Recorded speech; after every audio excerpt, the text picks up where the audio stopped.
चलिए बच्चों स्टार्ट करते हैं हम लोग आज पॉलिटी सब्जेक्ट।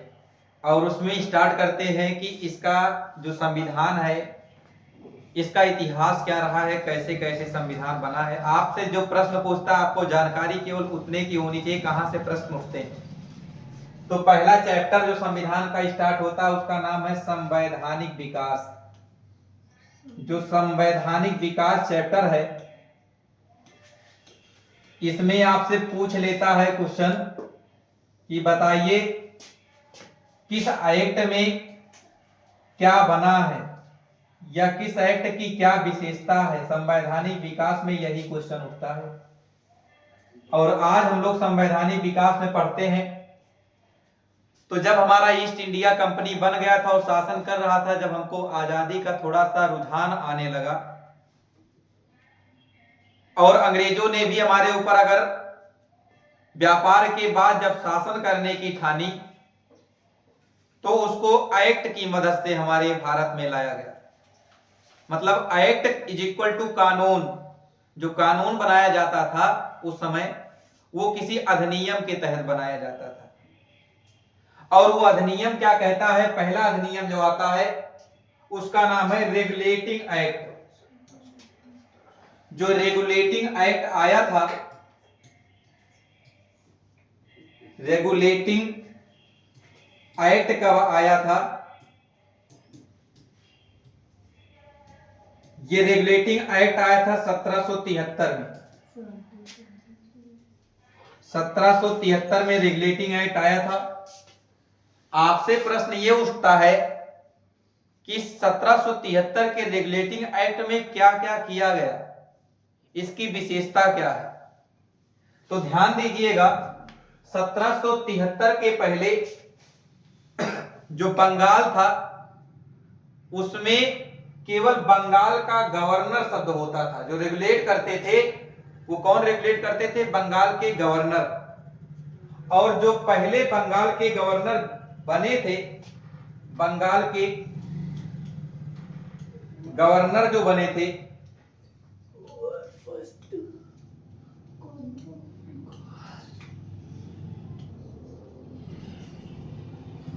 गवर्नर जो बने थे वो कौन बने थे, क्लाइव, रॉबर्ट क्लाइव बने थे। लेकिन जब 73 का एक्ट आया तो ये केवल बेटा बंगाल के गवर्नर थे, ना कि गवर्नर जनरल थे। जब 1773 का एक्ट आता है इसमें परिवर्तन क्या कर दिया जाता है, जो बंगाल के गवर्नर होते थे, पहले क्या होते थे अभी दिखाया क्लाइव, बंगाल के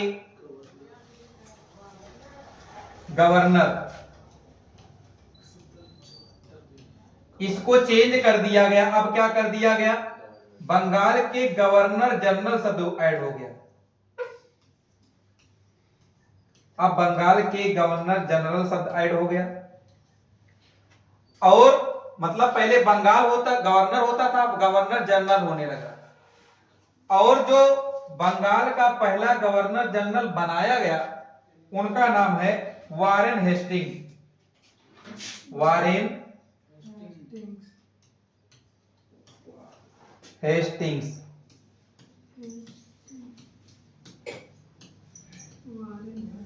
ठीक है, बंगाल का पहला गवर्नर जनरल कौन बने, वारेन हेस्टिंग्स बने।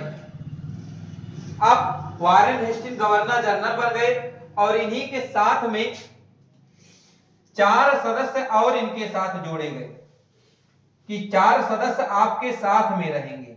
आपके कार्यों को करवाने के लिए एक 4 सदस्यीय काउंसिल का गठन किया गया। क्लियर। उसके बाद होता क्या है, इसी 1773 के एक्ट में एक कोर्ट का भी गठन होता है। मतलब एक्ट तो 1773 का है लेकिन जो कोर्ट बनता है वो 1774 में बनता है। और उस कोर्ट का नाम क्या है, सुप्रीम कोर्ट। और ये सुप्रीम कोर्ट बनाया कहां पर गया, सुप्रीम कोर्ट बनाया कहां पर गया, कोलकाता में बनाया गया। कोलकाता में बनाया गया। और इस सुप्रीम कोर्ट में एक सीजेआई होता था और 3 अन्य न्यायाधीश होते थे। एक सीजेआई और 3 अन्य न्यायाधीश होते थे। जो उस समय सीजेआई के पद पर थे उनका नाम था एलिजाबेथ इम्पे। एलिजाबेथ इम्पे या एलिजा इम्पे। तो जो 1774 में सुप्रीम कोर्ट गठित हुआ उसकी सीजेआई एलिजा इम्पे थे। प्रश्न में आता है एक लेमनेस्टर। लेमनेस्टर भी इन 3 न्यायाधीशों में एक थे, लेकिन वो सीजेआई नहीं थे, मुख्य न्यायाधीश नहीं थे, वो एक न्यायाधीश थे। तो ये किस एक्ट की बात हो गई? 1773 के एक्ट की बात। उम्मीद करता हूं ये आपको समझ में आ गया होगा। अगली चीज आती है 1773 के एक्ट के बाद फिर से इंडिया एक्ट 1784। जितनी पॉइंट मैं बता दे रहा हूं आपके एग्जाम में उतना ही पॉइंट से क्वेश्चन बनेगा। अगला पॉइंट देखिए, जो पिट्स इंडिया एक्ट है,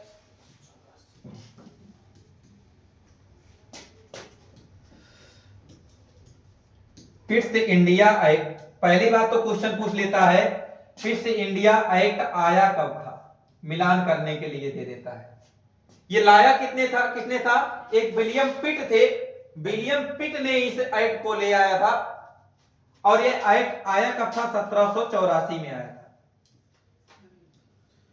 और इस 1784 के एक्ट में जो कार्य किए गए वो महत्वपूर्ण कार्य क्या थे कि इसमें व्यापारिक कार्य और प्रशासनिक कार्य, इन दोनों कार्यों को अलग अलग कर दिया गया कि जो व्यापारिक कार्य होंगे वो अलग होंगे और प्रशासनिक कार्य अलग होंगे।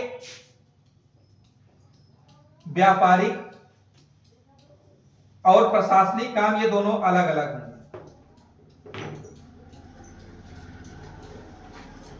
ओके, कहा गया कि अब व्यापारिक कार्य कोई और देखेगा, प्रशासनिक कार्य कोई और देखेगा। और इसी के लिए 2 पद का गठन किया गया। किस पद का? A board of director, board of director, और एक पद बनाया गया board of control. Board of director और बोर्ड ऑफ,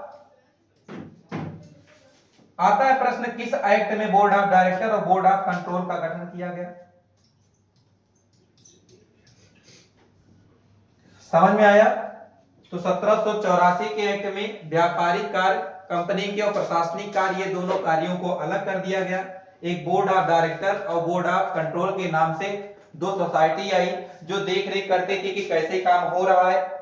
ठीक है, उसके बाद 1786 का एक्ट आता। 1784 के बाद अगला एक्ट आता 1786 का। जो ये 1786 का एक्ट है ये कौन लाता है? Lord Cornwallis. Lord Cornwallis. जो ये लॉर्ड कॉर्नवालिस है इसकी मजार कहां है? इसकी मजार बेटा गाजीपुर में है, पूछा जाता है। इसने 2 चीजें बताई। क्या?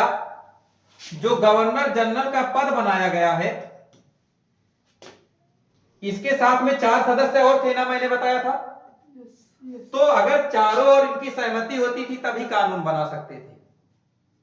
लेकिन इस 1786 के एक्ट में कॉर्नवालिस ने क्या किया? कहा अगर आकस्मिक स्थिति उत्पन्न हो जाए, आकस्मिक स्थिति उत्पन्न हो जाए तो ये गवर्नर जनरल अकेले ही कानून बना सकता है। अकेले ही कानून बना सकता है। और दूसरा नियम क्या बनाया गया? इसी में कहा गया, इसको सारे जैसे प्रेसिडेंट जैसे पावर दे दिए गए, इसी में कहा गया कि जो सेना होगा, सैनिक बल होगा, सेना का जो प्रमुख होगा, कॉर्नवालिस ने कहा अब कौन होगा? गवर्नर जनरल ही होगा। तो गवर्नर जनरल को दो स्पेशल पावर मिल गए। एक तो आकस्मिक स्थिति में कानून बनाने का पावर गवर्नर जनरल को होगा, चाहे 4 सदस्य सहमति हो या ना हो। सेकंड पावर क्या मिला कि जो सेना का प्रमुख होगा वो किसको बना दिया गया? Governor general. मतलब जो गवर्नर जनरल कहेगा वही सारी बातें मानी जाएंगी। ठीक है। इसके बाद 1786 के एक्ट के बाद अगला एक्ट आता है 1793 का एक्ट।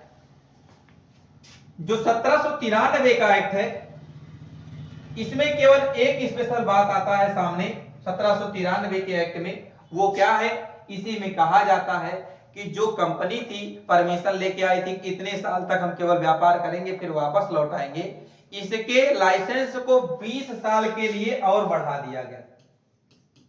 20 साल के लिए मतलब अब कंपनी 20 साल और भारत में रुक सकती है। कितने साल और भारत में रुक सकती है?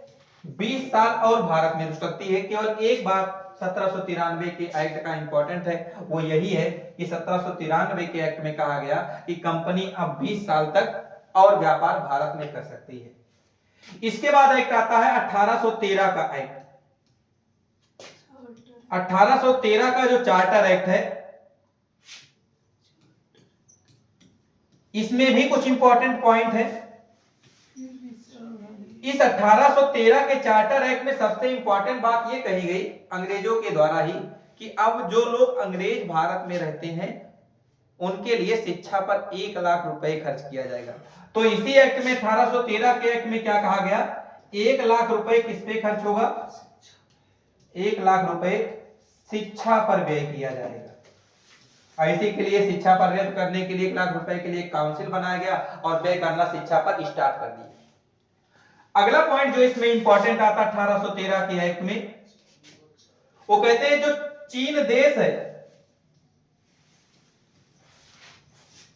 और चाय का व्यापार, ये दोनों के साथ अभी भी केवल ईस्ट इंडिया कंपनी ही लंदन से आकर के भारत में व्यापार कर सकती है। चीन देश के साथ और चाय जो पीते हो उसके साथ, वो दोनों व्यापार अभी भी लाइसेंस केवल किसको मिला है? ईस्ट इंडिया कंपनी, किसी थर्ड पर्सन को लाइसेंस नहीं मिल सकता था। लेकिन बाकी कोई और उत्पाद अगर बेचना चाहे भारत में या किसी अन्य देश में तो इस एक्ट में कहा गया कब? 1813 में कि इन दोनों को छोड़कर चीन देश के साथ व्यापार नहीं कर पाओगे, केवल ईस्ट इंडिया कंपनी करेगी, और चाय का व्यापार केवल ईस्ट इंडिया कंपनी करेगी। बाकी सभी व्यापार चाहे जो यूरोपीय चाहे कर सकते हैं। ये किस एक्ट में कहा गया?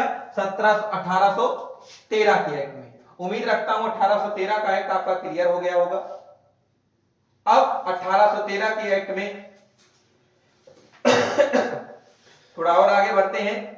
1833 का एक्ट आता है। 1813 के बाद अगला एक्ट आता है 1833 का।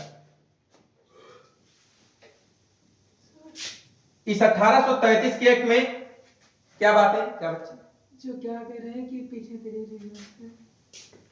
क्या कहते हैं यहाँ पर उनका आकर वो खत्म हो गया ना, जो 20 साल के लिए उन्होंने परमिशन ली थी, उनका लाइसेंस तो खत्म हो गया। नहीं कैसे खत्म हो गया? अब 20 साल के लिए यहाँ से बढ़ा दिया गया ना। हाँ तो 1813 में तो खत्म हो गया होगा। 18 यहाँ से बढ़ाया है। सुनिए हमारी बात सुनिए, 93 में 20 साल के लिए बढ़ा दिया गया। जब आया आपका 13, हाँ तो 20 साल 13 कितना पूरा हुआ? 20 20 साल कैसे पूरा हो गया? अच्छा 20 साल पूरा हो गया ना। हाँ, 13 10 उससे 20 साल पूरा हो जाएगा। बताइए, हाँ पूरा हो 93 से 13 दिन 20 साल पूरा। चलो 20 साल पूरा हो गया। अब यहां से कंपनी का स्थायित्व तो तभी तो ये चीन और चाय के साथ 2 ही व्यापार का रह गया, बाकी सारे व्यापारिक अधिकार खत्म कर दिए गए। पहले तो पूरा व्यापार करने का लाइसेंस था इनके पास। रिन्यूअल कब किया गया? 20 साल बाद ही तो रिन्यूअल किया गया। कब? केवल चीन के साथ व्यापार चीन देश के साथ कर सकते हो और केवल चाय के साथ कर सकते हो। रिन्यूअल हो गया ना। मोनोपोली दे देंगे नहीं। मोनोपोली की मतलब 2 चीजों का व्यापार कर सकते हो और नहीं कर सकते हो आप। मतलब लाइसेंस इसका कितने साल बाद और रिन्यूअल होता? 20 साल बाद। 20 साल बाद 1813 आया।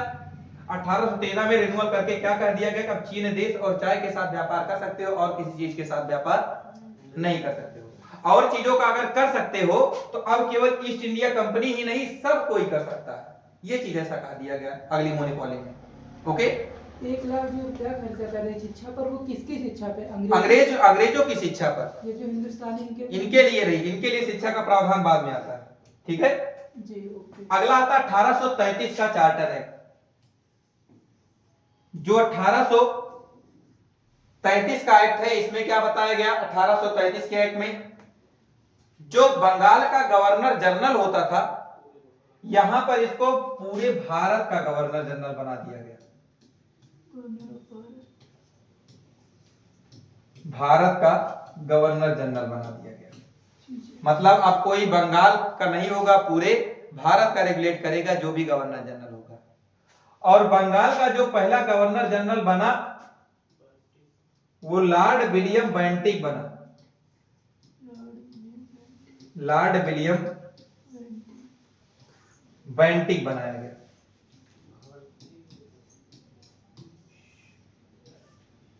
ठीक है इसी ने लॉर्ड विलियम बेंटिक ने एक और काम किया, जो इसकी काउंसिल परिषद होती थी, इसमें एक विधि सदस्य भी जोड़ दिया कि मतलब कानून बनाने के लिए एक और सदस्य होगा 1833 में ही, जिसको कानूनी सदस्य कहा जाता था। और प्रथम विधि सदस्य कौन बना? मैकाले। पहला जो कानूनी सदस्य बन के सामने आया वो कौन था? मैकाले थे। क्लियर? और इसी में कहा गया, लॉर्ड विलियम बेंटिक ने एक धारा निकाला, धारा 87। धारा 87 में इसने क्या कहा? कहा जो भारतीय हैं, अब भारतीय भी सरकारी नौकरी में पार्टिसिपेट कर सकते हैं, लेकिन उनके साथ भेदभाव नहीं किया जाएगा। किस आधार पर? ना तो उनके साथ धर्म के आधार पर भेदभाव होगा,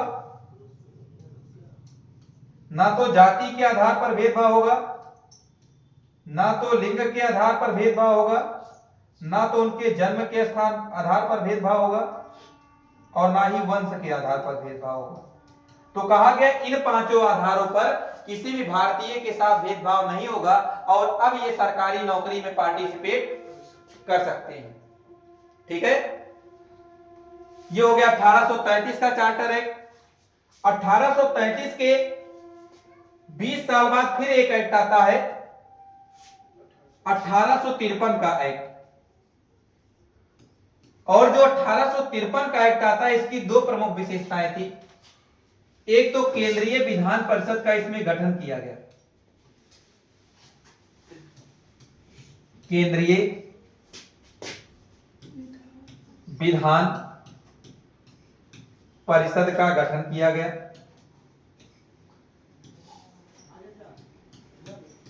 और दूसरा जो इंपॉर्टेंट पॉइंट इसमें आता है, एक तो देखिए केंद्रीय विधान परिषद का गठन इसी एक्ट में हुआ, और एक और पॉइंट इसमें इंपॉर्टेंट आता है, जब हम सरकारी नौकरी में भारतीयों को एंट्री दे दिए हैं कि इन 5 आधारों को भेदभाव करते ना करते हुए एंट्री मिल जाएगी, तो इसी में एक पावर और बढ़ा दी। क्या? कि अब जो परीक्षा होगी वो खुली प्रतियोगिता के आधार पर होगी। क्या कहा गया?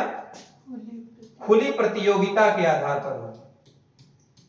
अब इससे भेदभाव कम होगा ना, कंपटीशन बढ़ेगा। खुली प्रतियोगिता,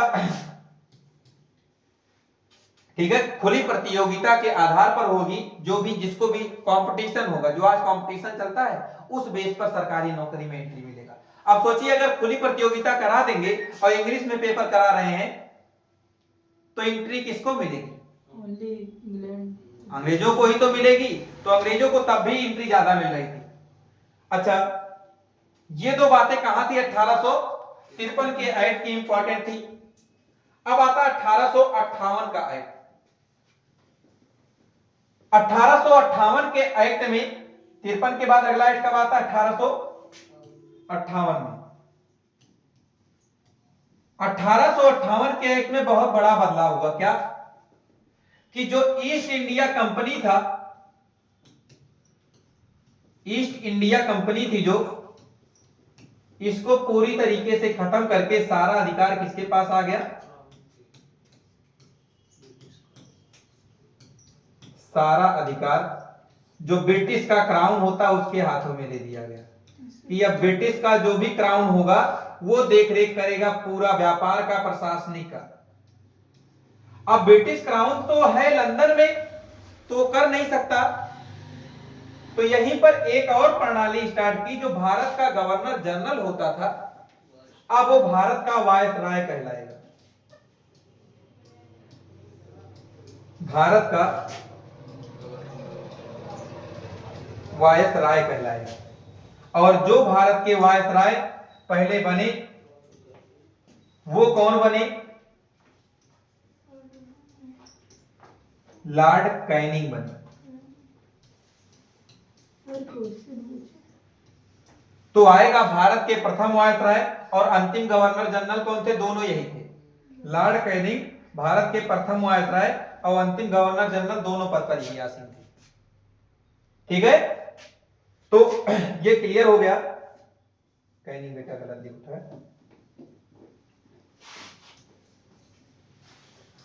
सर ऐसा किस लिए हुआ कि क्या कह रहे हैं क्राउन का शासन लग गया? क्यों कि ऐसा किस लिए हुआ कि क्राउन का शासन क्यों लग गया?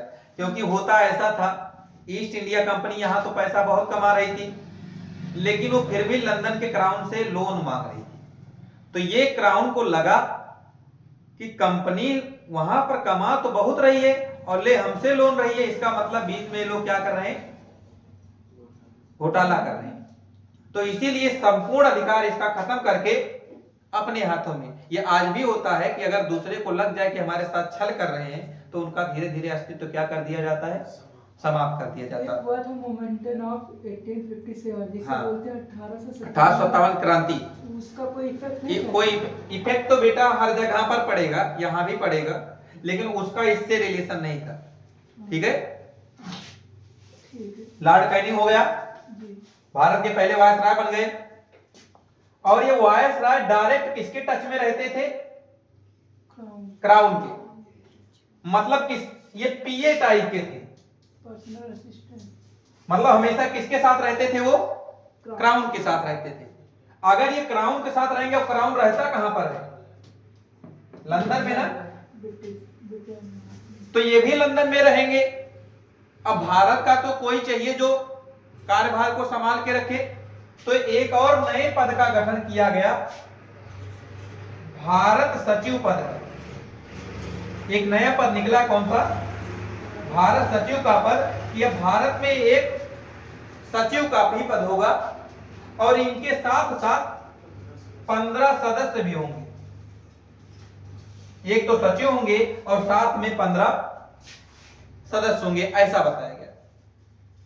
तो अब आपने देखा 1858 के एक्ट में संपूर्ण अधिकार किसके हाथ में? क्राउन के हाथ में चला गया। उसके बाद 1858 के बाद अगला एक्ट आता है 1861 का एक्ट। 1861 के एक्ट में देखिए क्या होता है। 1861 के एक्ट में जो हम लोग बंगाल प्रेसिडेंसी के अंतर्गत मद्रास और बॉम्बे प्रेसिडेंसी को कर दिए थे, यहां पर इन तीनों को फिर से अलग अलग कर दिया जाता है कि बंबई में अपना शासन चलेगा, मद्रास में अपना शासन चलेगा और बंगाल था एक, बंगाल में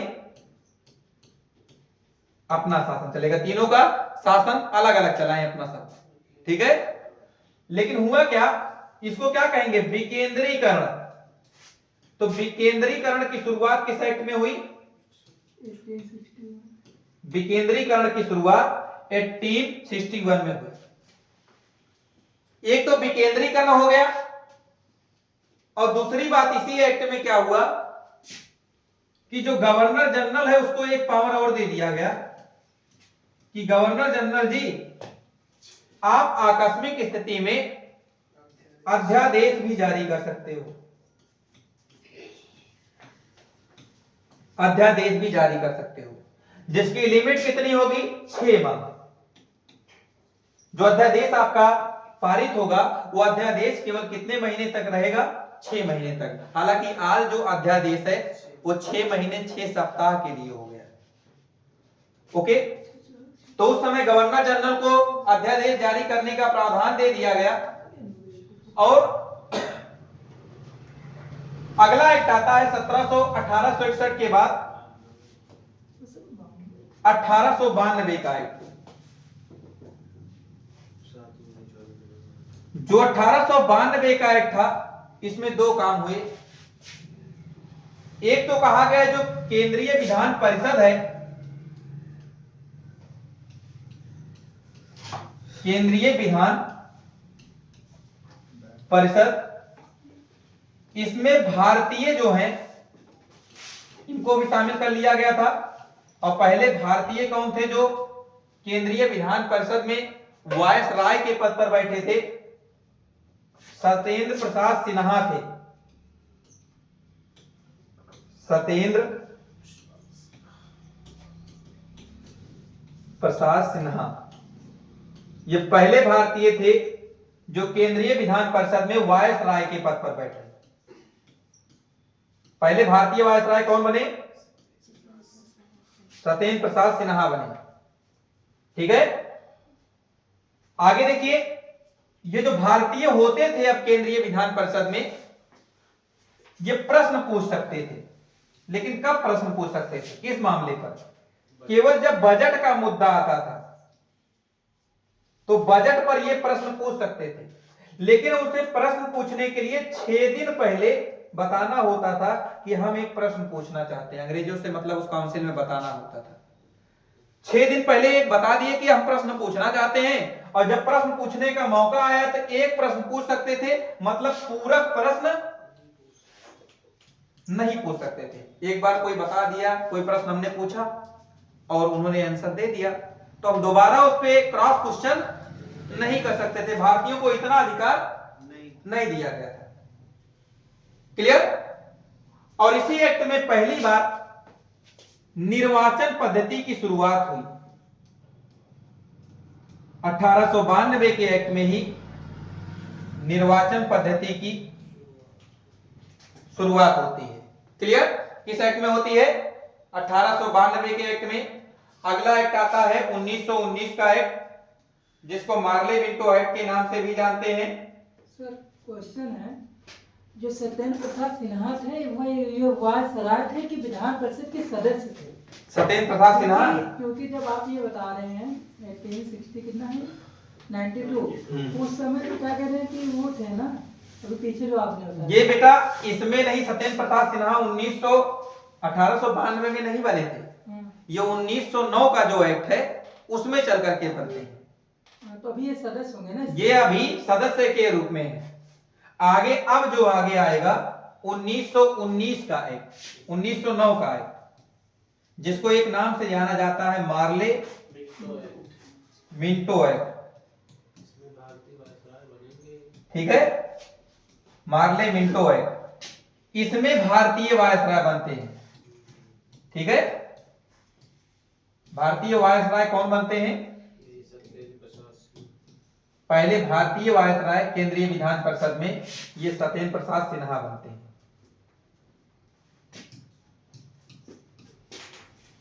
ठीक है बेटा?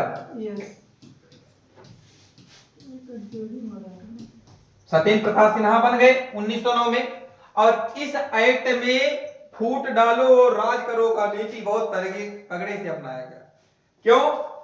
क्योंकि इसी एक्ट में मुस्लिमों के लिए अलग से निर्वाचन आ गया कि जो मुस्लिम वर्ग होंगे इनके लिए अलग से इलेक्शन होगा। तो मुस्लिमों के लिए अलग से निर्वाचन, ये किस एक्ट में हुआ बच्चे? मुस्लिमों के लिए अलग से निर्वाचन। ठीक है, और अलग से निर्वाचन का मतलब क्या हुआ? इसका मतलब तो यही हुआ सांप्रदायिक निर्वाचन। तो सांप्रदायिक निर्वाचन की शुरुआत किसमें हुआ? सांप्रदायिक निर्वाचन की शुरुआत 1909 के ही एक्ट से होता है, जब मुस्लिमों के लिए अलग से निर्वाचन की पद्धति ला दिए। इसका मतलब यह हुआ सांप्रदायिक निर्वाचन कर रहे हैं, संप्रदाय के आधार पर निर्वाचन करा रहे हैं। मुस्लिम एक अलग संप्रदाय है तो उसके लिए अलग से निर्वाचन होगा और बाकी सबको एक साथ। तो फूट डाल दिए ना, फूट डालो राज करो की नीति मार्ले मिंटो एक्ट में बहुत अच्छे तरीके से उन्होंने अपनाया और वो सक्सेस भी हुआ। आगे आगे देखिए 1919 का एक्ट आता है 1909 के बाद। क्या चीज बच्चा? नहीं, 1909 में पहली बात तो मुस्लिमों के लिए हो गया। अब 1919 के एक्ट में अभी और धर्म है उनके लिए अलग से निर्वाचन होता है। ठीक है, अभी बताएंगे कौन कौन से और धर्म है। देखो, जब 1919 का एक्ट आता है, इस 1919 को एक्ट को क्या नाम से कहा जाता है? मॉन्टेगू चेम्सफोर्ड अधिनियम ना? सही कह रहा हूं ना? क्यों? किस अधिनियम को मॉन्टेगू चेम्सफोर्ड अधिनियम कहा जाता है? 1919 के ही कहा जाता है बेटा। ठीक है, मॉन्टेग्यू चेम्सफोर्ड अधिनियम।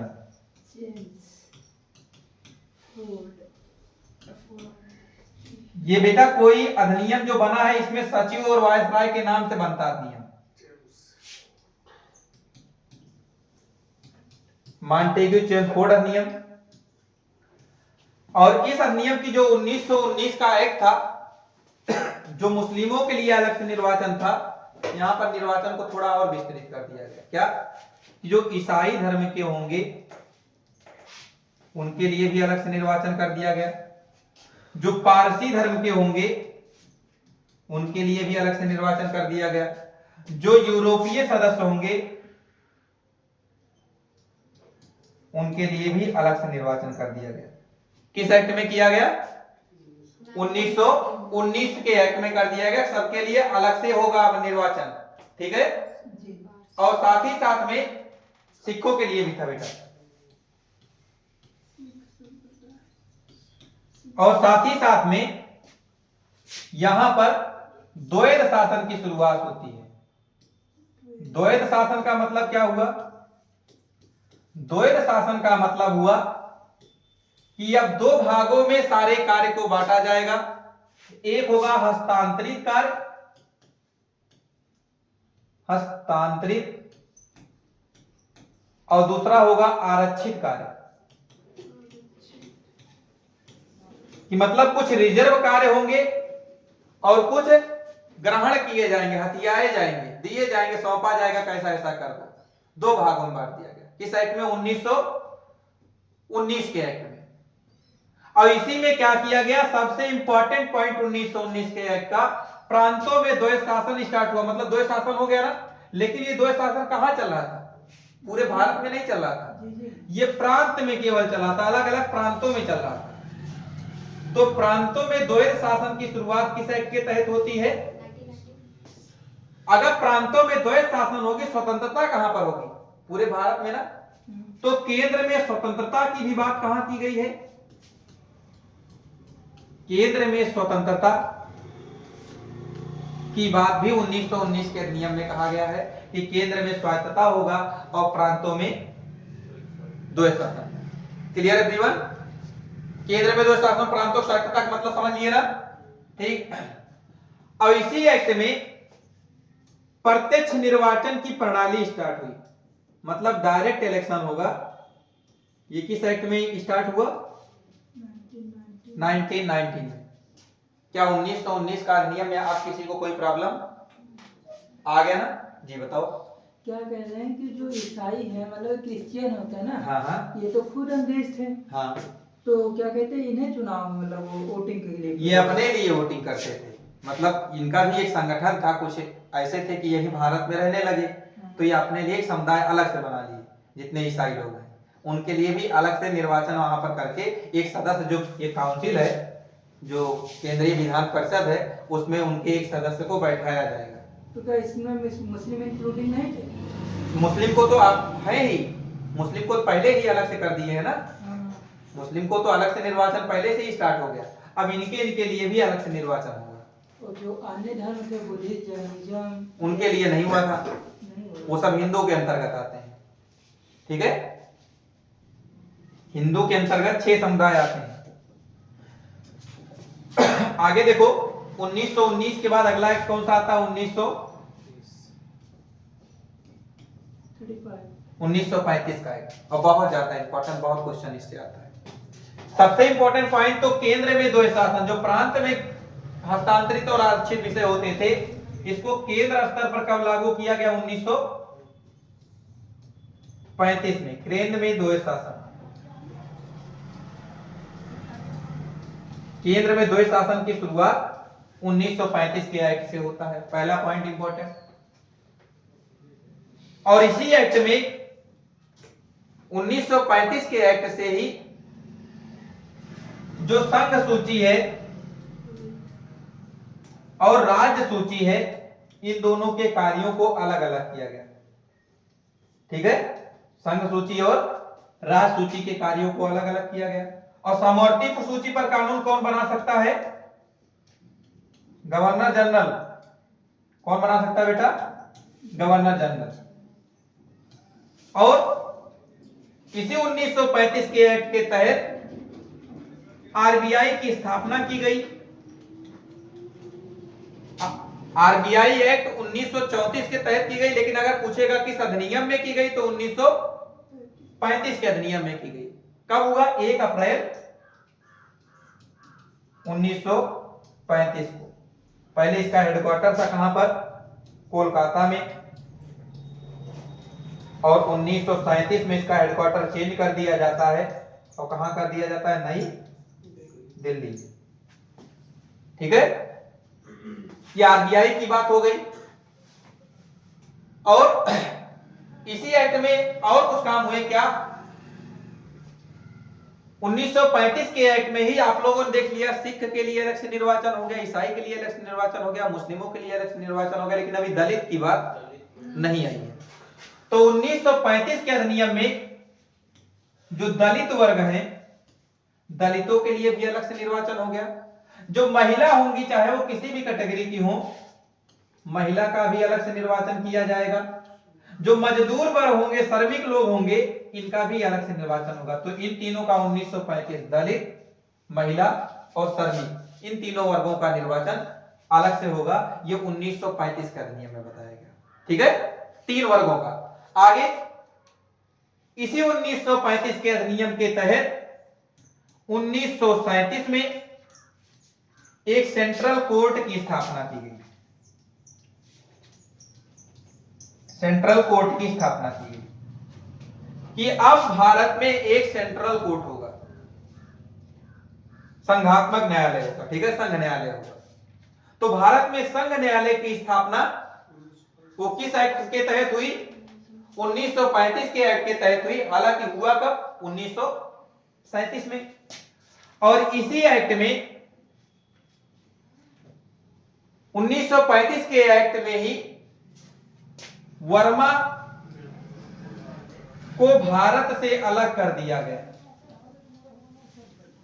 कि भारत से वर्मा, वर्मा क्या है? जो आज वर्तमान में हम लोग म्यांमार कहते हैं, पहले इसको वर्मा कहते थे। वर्मा को भारत से अलग कर दिया गया किस एक्ट के तहत? 1935 के एक्ट में। और म्यांमार की राजधानी क्या है? नापीता। और यहां की मुद्रा क्या है? क्यात। और म्यांमार की इंपॉर्टेंट नदी कौन सी है? एक इरावदी और एक सालवीन। ये दोनों नदियां, जो इरावदी नदी है, ये 2 नदियों के मिलने से बनती है, एक माली और एक नामी। और इरावदी नदी को म्यांमार की जीवन रेखा कहते हैं। म्यांमार की जीवन रेखा कहते हैं इसको। याद रखना, इरावदी नदी को म्यांमार की जीवन रेखा कहते हैं। वहीं सालवीन नदी जो है, वो म्यांमार में बहने वाली सबसे लंबी नदी है। म्यांमार की सबसे लंबी नदी नहीं, पूरे जैसे कहीं ये म्यांमार है, यहां से यहां तक तो ये बहती है इरावदी, लेकिन बाहर से आकर के जो एक नदी आती है सालवीन, ये बाहर से आकर के बहने वाली सबसे लंबी नदी सालवीन है। और म्यांमार, केवल म्यांमार में ही बहने वाली सबसे लंबी नदी इरावदी है। ओके, तो 1935 का एक्ट सब कुछ देख लिए, दलितों, महिलाओं, श्रमिकों के लिए अलग से निर्वाचन, केंद्र में द्वैध शासन की शुरुआत। अब स्वायत्तता कहां पर होगी? प्रांत में होगी ना बेटा, प्रांत स्वतंत्र होगा ना, केंद्र में द्वैध शासन तो प्रांतों में स्वायत्तता। संघ और राज्य सूची को अलग अलग किया गया, समवर्ती सूची पर गवर्नर जनरल, आरबीआई की स्थापना हुई, सेंट्रल कोर्ट की स्थापना हुई, ठीक है। उसके बाद मैंने बताया वर्मा को भारत से अलग कर दिया गया। इस प्रकार से 1935 का अधिनियम भी आपने पढ़ लिया। फाइनली होता क्या है, 15 अगस्त 1947 का दिन आता है,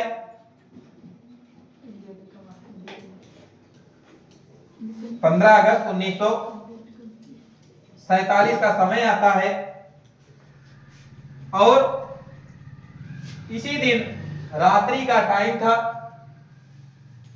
दो अलग राष्ट्र का निर्माण होता है, एक प्रांत बना दिया गया पाकिस्तान और दूसरा बना दिया गया भारत। अब भारत बन गया जब, तो अब आगे इसके लिए अलग से संविधान बनाने की बात आएगी। अब तक तो अंग्रेज लोग शासन कर रहे थे, अब कौन शासन करेंगे? भारतीय अपने भारत में शासन किस तरीके से करेंगे, इसके लिए एक संविधान का निर्माण करना होगा। तो आज आपने संवैधानिक विकास की संपूर्ण चर्चा कर लिए, और इतना ही पॉइंट आपसे पुटअप होगा एग्जाम में, इससे ज्यादा आपके एग्जाम में नहीं आएगा। और कल का जो क्लास होगा वो संविधान के निर्माण पर होगा कि संविधान किस प्रकार से बना है और क्या क्या इसकी विशेषताएं, क्या क्या कठिनाइयां झेलनी पड़ी है संविधान बनाने में। तो आज की क्लास में बस इतना ही। Thank you so much. अगली क्लास कल मिलते हैं।